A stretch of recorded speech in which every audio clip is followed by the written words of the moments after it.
You know, one of my greatest fears in life was not really the fear of dying. Well, I think we all do, right? That's without question, right? Dreading that. But one of my greatest fears was flying. Flying, believe it or not. And I found out later that a lot of people don't talk about this. I already have generalized anxiety, so you know, based on that, you combine that with the fear of flying, you can imagine what the effects are, right? It's a compounding effect in that sense. So now I can actually remind myself when I'm in post-production, throw up the footage of exactly this topic, because a couple of days ago I was actually out in San Antonio, Texas for that presentation, that job I was telling you about, which I got. And you know, in 2024 alone, I have flown quite a few times for my previous job, because all the you know, big hitters in the financial industry institutions are headquartered up in the East Coast, New York and whatnot. So I've done this many times now this year, and let me just tell you, I went from fear of flying to now flying first class. The fear of flying and flying first class. How did this happen? I'm not bragging that I can afford first class, and one other thing is, once you go first class, it's going to be absolutely difficult for you to settle for anything else, because first class is where you want to be. And I put myself in a place in life where I am able to be in that position to afford it. And then your company, right, will pay for most of it in economy, and you can just upgrade yourself to first class. So I wasn't always this way. I used to panic like the claustrophobic, right? And sitting in those tiny seats in the economy class, right? And no dig on those, but it's just, I felt like a can of sardines. Just you could barely even turn around, and waiting, my allergies, waiting in line to board the plane. And the longer I wait, it just, the anxiety kept creeping up. And so I started looking up these articles and videos on YouTube, and just reading about how to create the best environment for yourself and as comfortable as you can be during flights, right?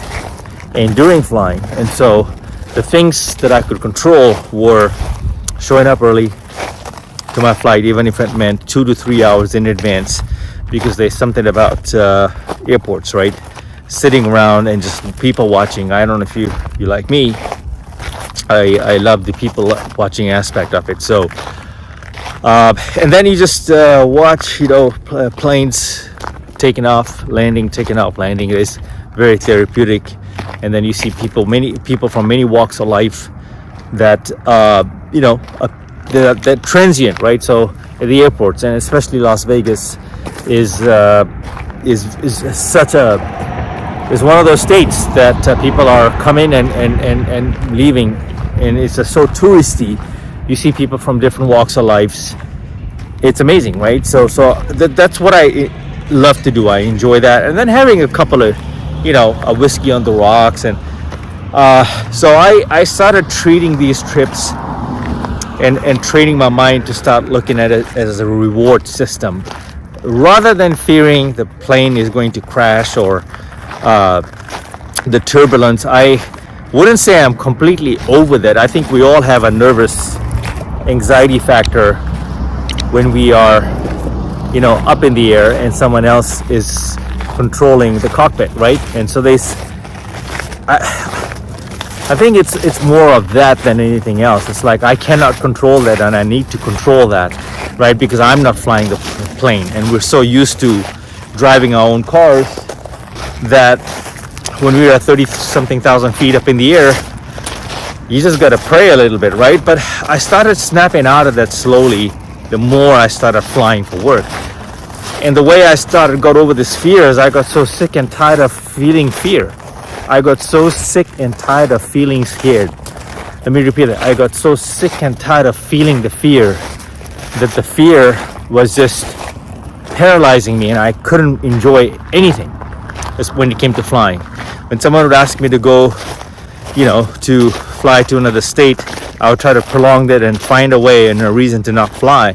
But over the years, right? But this job that I had, as stressful as it was, it brought out the best in me. Now I'm a frequent flyer in that sense, and flying first class is amazing, you know. And there's also energy behind flying, because you are literally 1:30. It's a journey. It symbolizes your achievement in a sense that you're on a mission and you're making a mark on your on the planet, and you're one step closer to your goal, whether it's a business deal, whether it's seeing your clients or visiting friends, family, vacation, you know, checking out things on your bucket list on the world's famous XXX, you know, all of that. So, you know, I think there's a lot to see in the world, and flying is a way, you know, is a major way to get there. And I think I frankly was missing out on a lot. Later on, I actually have footage of my trip to New York from earlier this year. I will walk and talk about what I thought of New York. And as I do that, you'll see snippets of New York, the Big Apple. You know, I had an opportunity to go there this year again. I think I went to New York at least 3 times this year.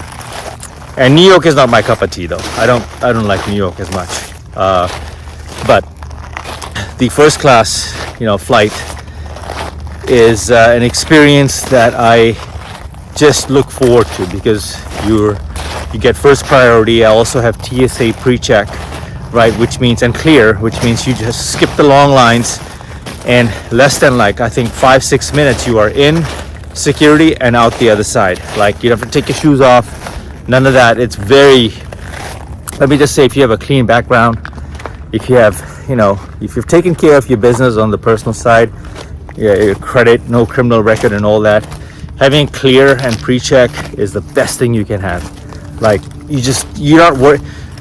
They say show up to the airport 2 hours in advance, and that's really true, right, to avoid long lines. But if you have TSA pre-check and clear, you just go right through it. You just buzz right through it.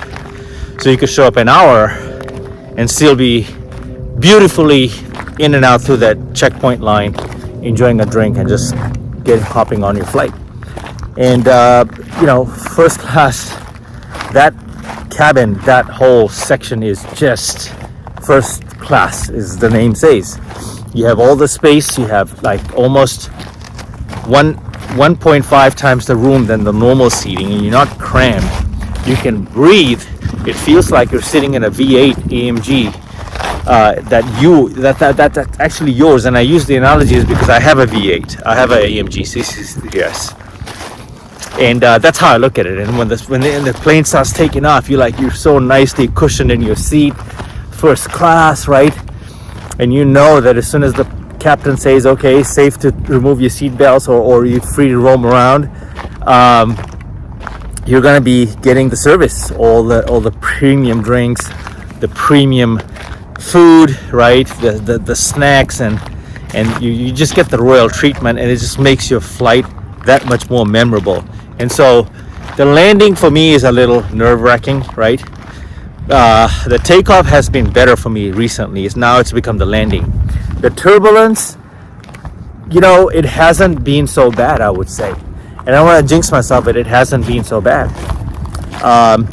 After a while, you know, that saying of, you know, driving your car and going through over potholes, it's really true.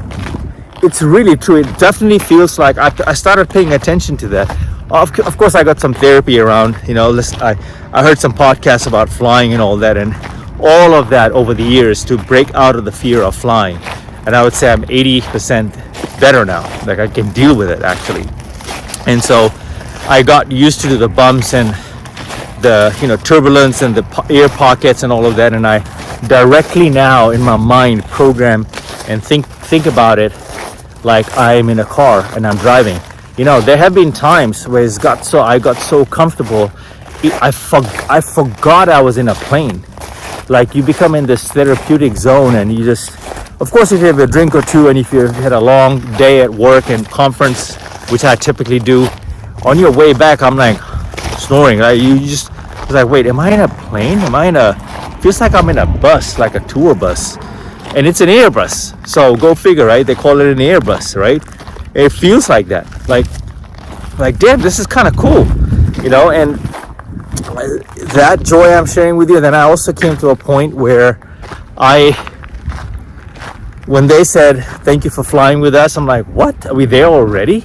You know, like, we're glad to have you flying, you know, Delta, which most times I do. Nice airline. I get sad now. Like, I'm like, can this not fly for another hour? Because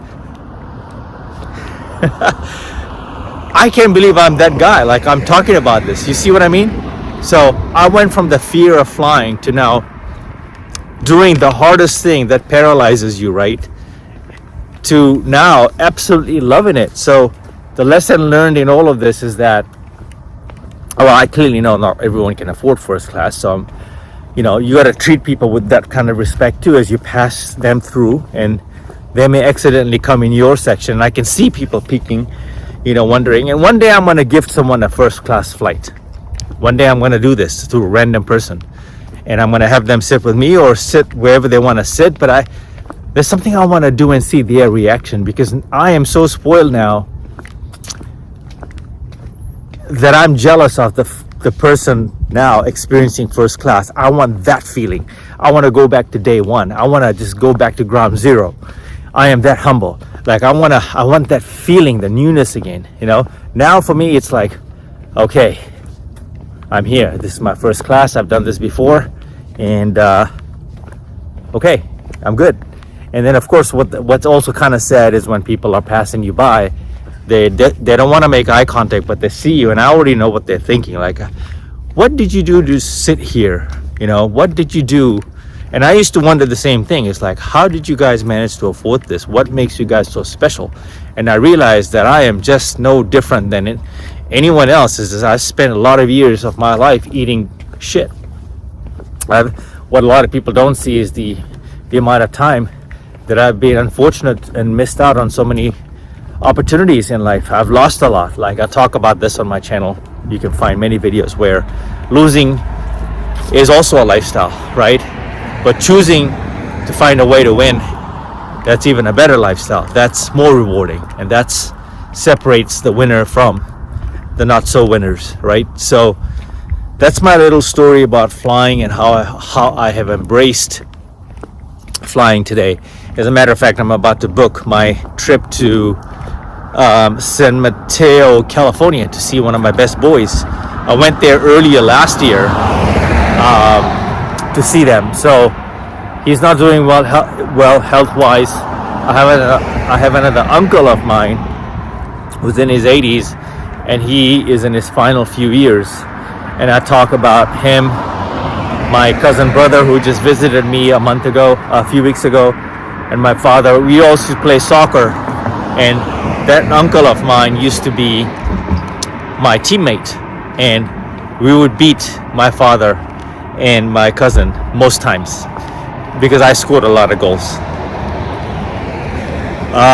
Well, folks, from flying to soccer, from soccer to this, right? So hopefully you found some value in this. You know, anyone that's got a fear of flying, if you want me to do more videos about that, I'm happy to do that. I'm happy to go even into more depth on how stupid, not even stupid, but how, you know, just how everything was in my head. And I would look at other people, how calm they were. It's only because they've flown a lot more than I had. And when you get the miles under your belt, just like in anything in life, right? You have the miles, the reps under your belt, you become familiar with it. And so the fear subsides the more you do it. Your walking becomes better the more you do it. It becomes a habit. You got the point. Till the next video, Mamba out.